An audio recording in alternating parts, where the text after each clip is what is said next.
podium Jane Caro.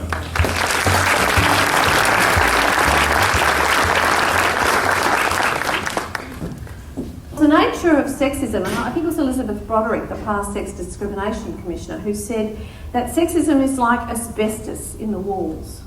You breathe it in without knowing you are.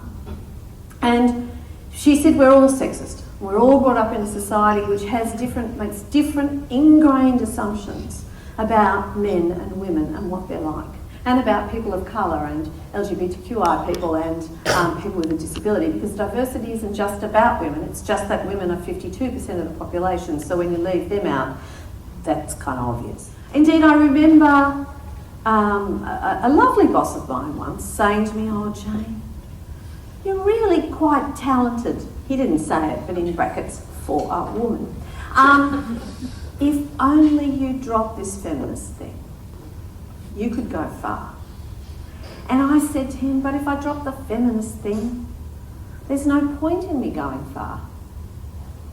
That's the reason, that's what drives me, that's what gets me up in the morning, that's what makes me want to prove something to myself and to the rest of the world. I don't see why we get so upset about quotas.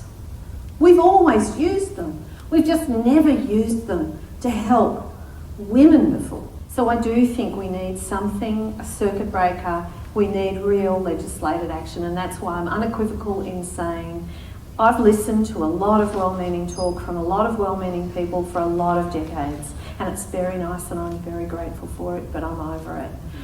I want to see change.